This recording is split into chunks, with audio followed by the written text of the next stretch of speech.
Welcome to Devil's Advocate, episode 2.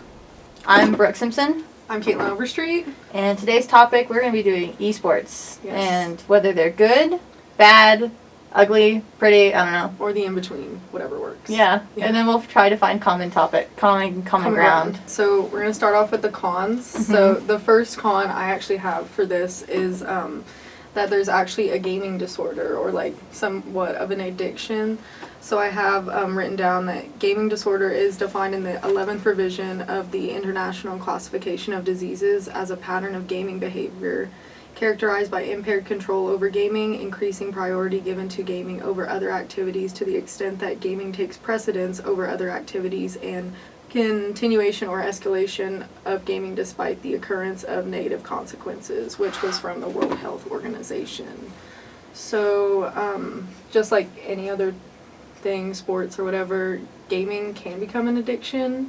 You know, like they spend at least like on average, like esport gamers report that they spend like 16 hours a day like sitting in a chair playing their games, and like extreme cases like some like players have actually died like playing like games like 3 days straight in a row. So it can get to like a pretty high extent on what the gaming addiction is. Mm-hmm.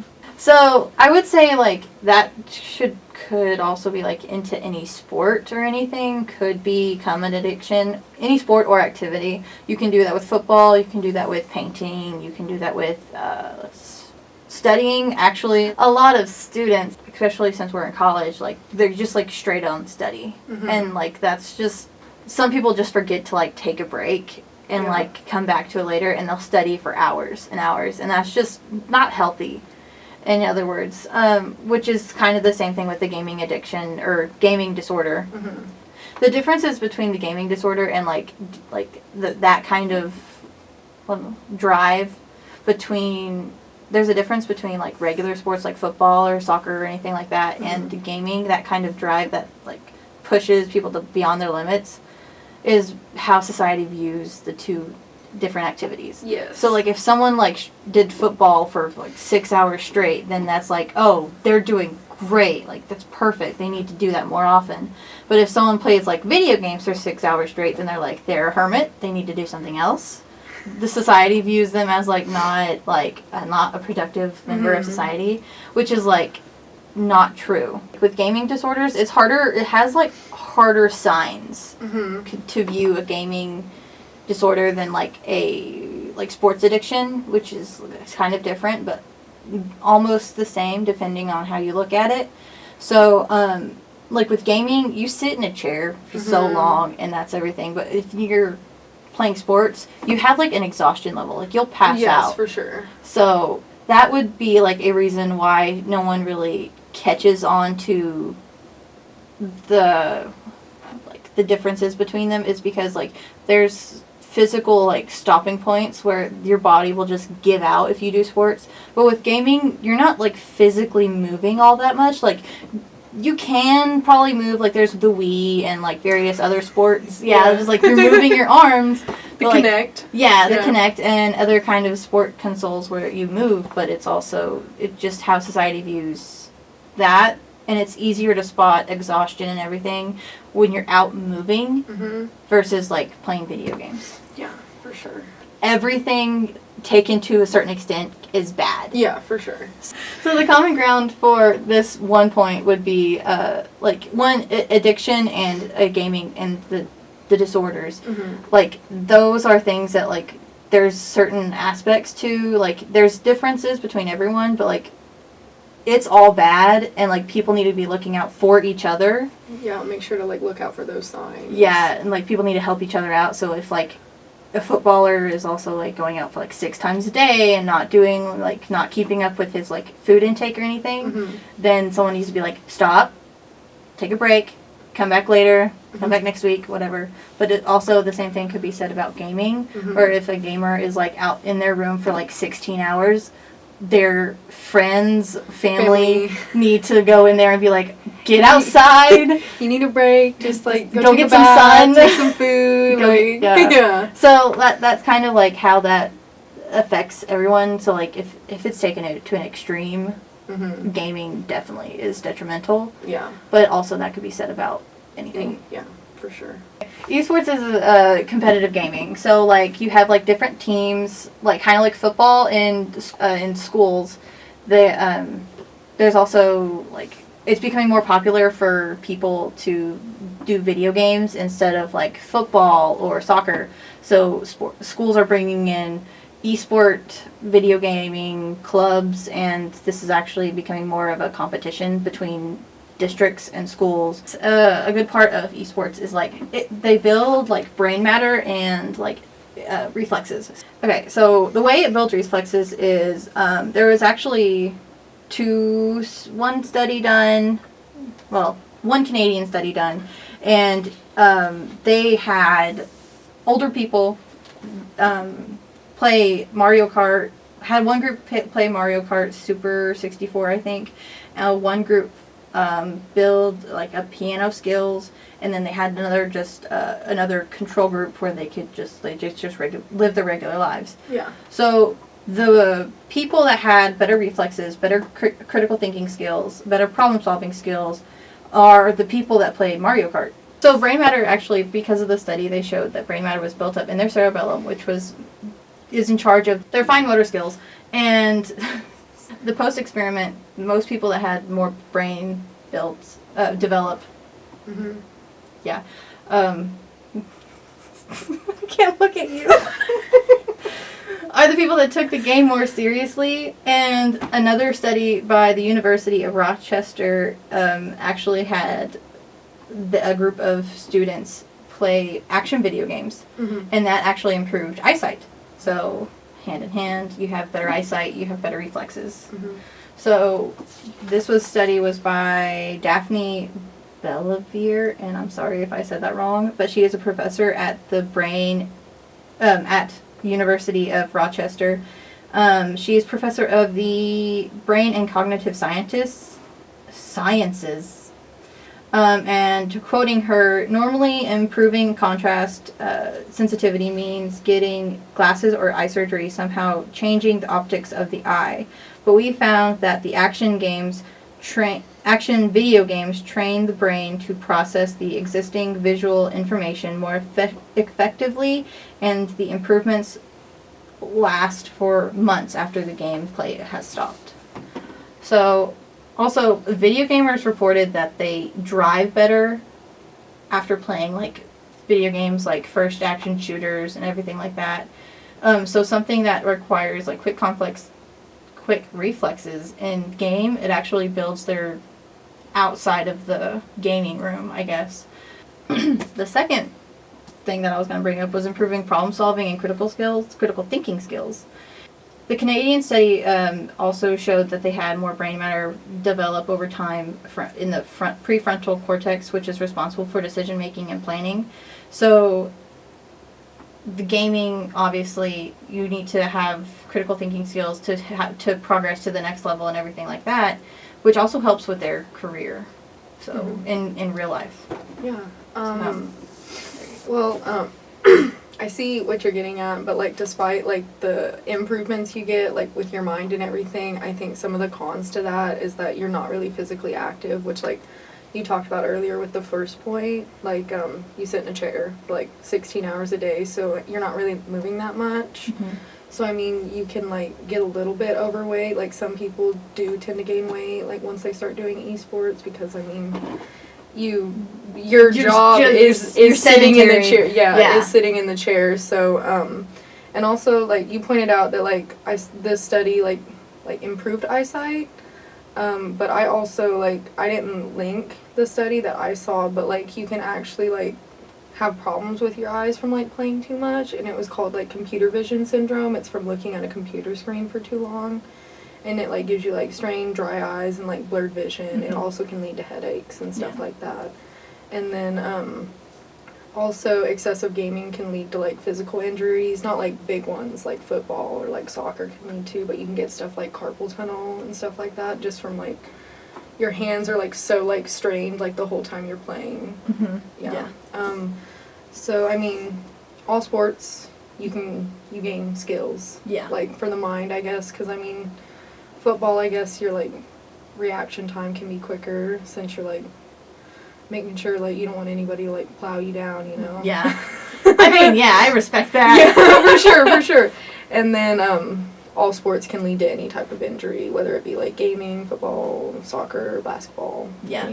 I agree with that. And also, like, there's certain gamers that will, you know, certain gamers will, like, look at the aspect of their sedentary lifestyle and they'll get, like, a standing desk. Or there's, like, certain things, like, some big gamers do to stop. From being, like... Definitely a lot of popular gamers go to the gym because they realize that their physical appearance does matter in terms of, like, how popular they get. Yeah, especially if you have, like, a ton of viewers. Yeah. For sure. Especially if you have, like, if you're doing, like, a face cam. Yeah, people who do face cams, Like, they take time and go to the gym and do all this other kind of, like, physical activity. So, it's just, like what you said, it's, like, every sport has ups and downs. Every sport has an opportunity to do that. It's just, like, how they go about it. Yeah, exactly. The next point is, like, another con for me, but, esports is relatively dominated by males, which, I mean, it's like that with a lot of sports. That's wrong one. So, a study that we found, well, I guess I found, not we. I looked at it. She looked at it. She looked over it. I wanted to be prepared. So the top male earner is Dota 2 player Johan Sunstein, and he's won over, like, $6 million from tournaments, but, like, the top, like, 10 female gamers, like, they still aren't making as much money as he is, which, like, I think that, like, the top 10 versus, like, they're still not making enough, like, as he is, like, that's a really big gap. Yeah, then, that's a big, huge gap. Yeah, for sure. And then, like, also, like, women can tend to not be taken seriously when it comes to gaming, because, like, you know, there's always, like, oh, the gamer girl, like, that whole stereotype, I'm a gamer girl. And, like, a lot of guys, like, make fun of stuff like that, and, like, when, like, a girl, like, comes into, like, the server or anything, everybody's like, oh, there's a girl, like, you better be good, like, do you suck just because you're a girl, like, stuff like that. Yeah. So, it definitely is a male-dominated sport, technically, but... So, I guess a rebuttal to that would be a lot of sports are male-dominated. Yes. And that's because of society and, like, how it's portrayed in the media. A lot of media coverage is, like, let's compare gaming and soccer. Yeah. For the wage gap. Obviously, women's, like, the soccer team finally stood up within the last, like, couple years, and they were like, we're done. This needs to stop. Which I respect them for, and they have my eternal, like, gratitude for every gamer. That happening. Yeah, that was a big, huge thing, and I respect them for that. So the problem with the gaming and soccer, the problems that they both have is that, like, males are covered by the news, or not, well, news, sport broadcasting, any type of, like, media coverage is usually directed towards males, and a lot of other people, because of that, I would say the media exposure, the men, whatever, they get more opportunities in terms of brand deals. They get to, and they also have, like, their fans buy more merchandise. So since there's more media coverage, and it's kind of like a domino effect, because they get more media coverage, they get more brand deals, and they also get they have more fans, and that leads to more merchandise being sold by reputable retailers. So fans not making their own, but fans, like, actually going to ESPN.com and buying, like, a soccer jersey of a male soccer player is way more usually done than someone going and buying a female one. Women aren't usually taken seriously in any workplace environment. I say that as a generalization, as I hate generalizations, because it's mostly true. I mean, there's definitely, like, certain people, like, certain businesses that will take females seriously. Yeah. If there is a male version of a sport or an activity, then most of the time the media coverage will cover men. And it's just how society is, which is just not productive. It's not conductive. It's not nice. Definitely not nice. Not nice. Definitely not Not nice. It's not nice, you guys. I want more equal opportunity. I want the money.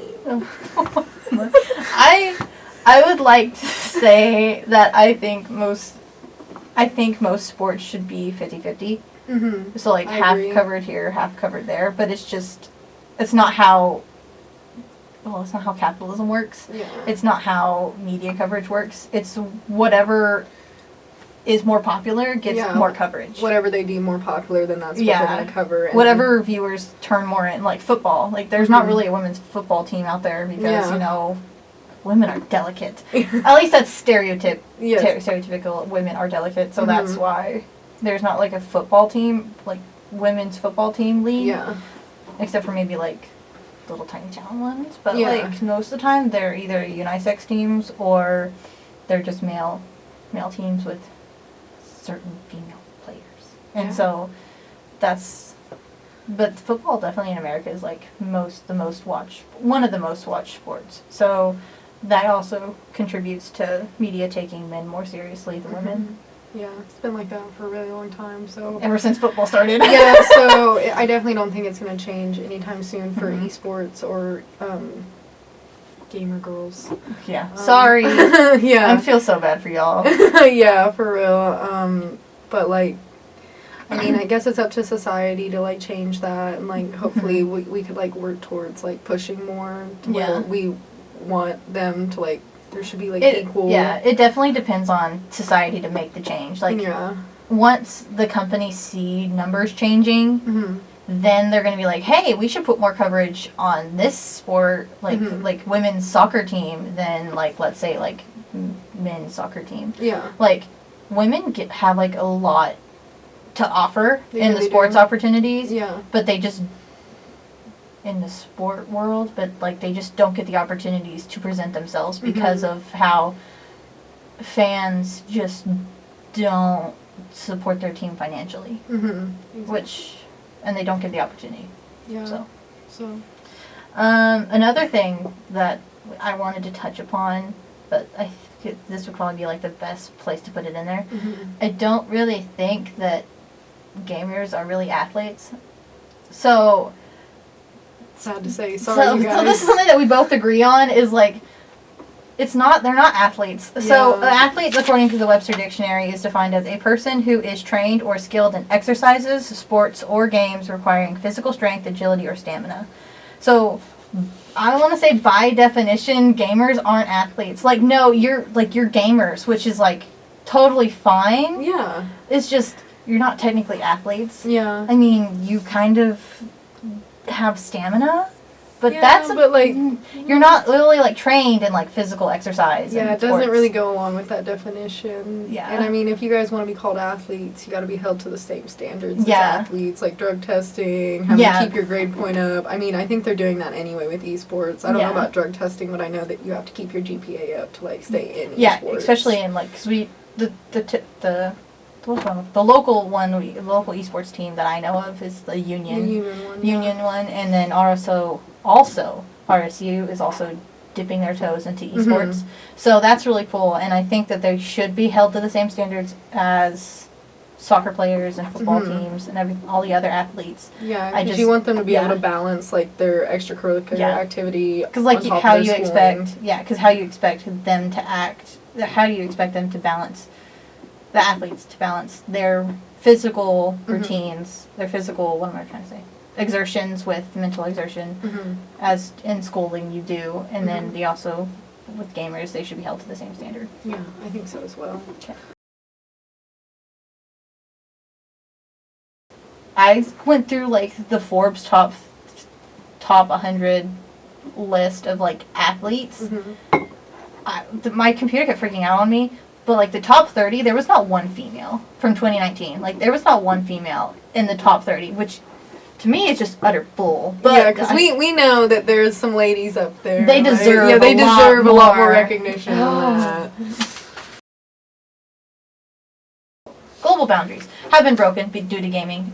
You had a lot of gamers who are in America, and they talk to people from Japan, they talk to people from Australia. There's a lot of group of gamers who have at least one international person in their team. I know a lot of people talk to Canadians, which is just, in and of itself, like, it's amazing how far gamers will go to I would say a lot of, like, especially a lot of YouTube gamers, like, they will connect with other YouTube gamers, and it is just amazing to see how, like, far they will, like, travel, but also how far they will, like, just talk, how long they will talk, just to get, like, a 10-minute video. Yeah. It's amazing. So gamers do build social skills. It's an online presence. It's not really much of a, like, you and me, like, talking face to face. Like, it's not that kind of skill set. It's more along the lines of, I know how to, like, keep a conversation going online without having the context of facial clue. Having to, like, see somebody, like, face to face. It's hard to do. Like, a lot of people don't recognize it, but when you're texting someone and you, like, try to send something sarcastic, I have that panic moment where I'm just like, I hope they catch that. I hope they understand that I was so sarcastic. Yeah. Actually, last night, actually, I was talking to someone online, and I was being dramatic, because I am dramatic, and I think I scared them. And they thought that I was angry at them, and then I had to go back. Yeah, I was being dramatic, and I had to go back, and I was like, I'm sorry. And I didn't make her angry, but I did make her scared, and I felt so bad, because she was like 13. I've known her since she was like a 12. No, I've known her since she was like 8, bro. Oh my gosh. So I felt so bad for her, and like, it hurts. Sorry. Yeah, it hurts to go back and just realize, hey, like, to notice that skill that you're lacking, it hurts to go back and notice that and just be like, hey, I'm sorry, it was my intention to make you scared or make you angry. But, like, a lot of gamers, without that, like, body language, they don't do that. Like, they'll, like, pick up on sarcasm quickly, even if it's just through, like, a text message, or if it's through voices, through, what am I trying to say? Through microphone, through, like a headset. Yeah. So, the Canadian study, and I'm going to bring it up again, it actually shows, I already touched upon this earlier, but it showed, like, brain matter improving in the prefrontal cortex. And actually, that's in charge of social behavior, and, that's also in charge of social behavior, including the other things that I've said earlier. So, it was really, it has studies and it has things to back up, like, hey, you do build socially, it's just not face to face. Yeah. So, well, like, I definitely can see what you're saying, because I mean, like, I play video games, like, I get on, like, I have the headset, like, you definitely can, like, connect with a lot of people, especially globally, and, like, you won't even notice, like, you make friends on there, and it's, like, a super easy way to connect. But, like, I also think that there's, like, a downside to it sometimes. Because, no doubt. Yeah, because definitely, like, all different ages, like, play on any type of server. Yeah, so that can be sketchy. I will respect that. Yeah, especially I'll with, concede. Like, especially with, like, kids, because, I mean, like, kids nowadays, like, have, like, easier access to, like, certain games, and, like, they can get on any server with anybody, and, like, there's a lot of trash talk that gets involved. Oh, and, like, yeah. And, like, some, like, I know that, like, adding, like, kids into it isn't, like, you're like, but it isn't always, like, involving kids and stuff like that. But, like, it can happen, and then, like, kids hear stuff they're not supposed to hear, and then, like, even when it's not involving kids, like I said, there's a bunch of trash talk. Like, people try to, like, throw each other, like, off their games, and, like, people can get really frustrated playing games, too. That also is, like, that can also be said about any kind of sport. Talking, bad sportsmanship is everywhere. Yes, true. And it's part of life, which is horrible. That should change within society. But, like, bad sportsmanship, there's also other kind of negative aspects that it's just a social risk people should take. Like, they know that they should be taking. But I do concede to the point where minors, and especially, like, young children, like, their parents need to, like, set a foot down and be like, you can play the game, but you can't, like, talk through the game. Yeah. Which, I mean, there's also, like, type chat, but, like, like, I would say, like, children should definitely be monitored by their parents. They definitely should. Yeah. I agree with that. The parents should be coming out behind them and just being like, okay, making sure if something who happens, your kids are playing with. Yeah, and make sure, like, if something like that does happen, then you take the proper steps to either inform the gaming administration, and get them reported. Or I know another person that, like, his daughter got, like, death threats. Yeah. And he went the convoluted way, but his daughter was 8 and she was playing Minecraft. Oh. And this other boy, I think he was 12, but he said he was like 18, which was a lie. Yeah. Kids will also tend to do that just so they don't look like they're stupid and they're like little kids playing on the game. They wanna ride with the big kids. They wanna look like they know what they're doing. Yeah. Yeah. For So sure. this 8-year-old girl, she had he threatened her, and the dad took steps. Like he got the username reported to the server authorities. Yeah. I don't know, gaming authorities. I don't know. Yeah. And then he actually went a step of beyond and tracked this kid down.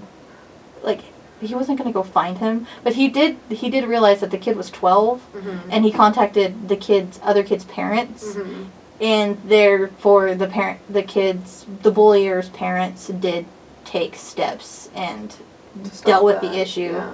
So that was you should watch out for your kid, and you should also watch your kid. Definitely. To make sure that they aren't the ones trash talking, and they aren't the ones being bad sportsmanship. Yeah, because if they're hearing that stuff in live chats or whatever, they're bound to repeat it, especially if they're kids. Because if they hear a lot of people talking like that, then they're definitely going to try to talk that way. So yeah, and kids hear it in school too. Yeah, they definitely hear it in school too. I just couldn't walk. I can't remember a day where I did not walk down 6th grade hallway without hearing some kind of cuss word. Yeah, 'cause once kids learn them cuss words, they they want you to know that they know the cuss words. Yeah, they'll use it every other sentence. And yeah, for sure. They just want you to know that they know how to use it. Yeah. So, I mean, like you said, trash talking is involved in a lot of stuff, but I definitely think it's in gaming it can get kind of severe, because I mean I've played it before, and and if you're not good or they don't think you're good enough, they definitely them and everybody else in the party will attack you and send you messages you suck and mean stuff you said, the death threats or whatever. Yeah, so. it's horrible, and I do think that is because they do not have a face-to-face interaction. Yeah, it's easier to be mean when you can't see somebody. If you're talking through a screen, you're not really talking. I could do this and just not you can't see me. Yeah. Like John Cena, you can see me. No, yeah. I can still you're a username, but you're still there's a person behind the username, unless you're a bot, but then you don't have feelings. So yeah, then it's fine. Then I guess it doesn't matter. You're probably catfished. So it definitely needs to be monitored. I would think, like we talked about in the first episode, there should be monitoring. First episode of Devil's Advocate, there should be monitoring, and it should be taken care of. Yeah, for sure. So I mean, there was a lot, there was the pros and cons that we had, but there's actually a lot of common ground we had on this subject, because I mean, there are pros, there are cons, but then there's things that we can't agree on, you know, bad sportsmanship exists within every sport. Male domination is quite common among sports, including esports. And also, the very first thing we talked about was how any type of activity can become, I wouldn't say, it can become obsessive. So you really need to watch the people around you once they're, and especially if that hobby becomes their career, you need to watch out for the people that are doing it and just be hey, you haven't left that room in 16 hours. You need to go take a shower. Yeah. Or, hey, you have not left the weight room in 3 hours. Your body needs a break before you pass out. Yeah, so, it's just common steps to take care of yourself and help take care of the people that you love and care about. Definitely. So, for sure. And I could also, we also talked about every, with the whole male domination thing, everyone needs an opportunity to, especially if it becomes someone's career, then they definitely need an opportunity to have equal pay. Yes, for sure. So that needs to become a thing, and that's definitely on society and the corporation around it. Yes, for sure. All sports have skill. Yeah. Yeah, and it just depends on which sport you choose which sport you choose defines which skills you build. Yeah, improve. Yeah, exactly. All right, this has been episode 2 of Devil's Advocate, and we covered the topic of esports. I'm Kaitlin Overstreet. I'm Brooc Simpson. And thanks for watching. Produced by the Blue Dot.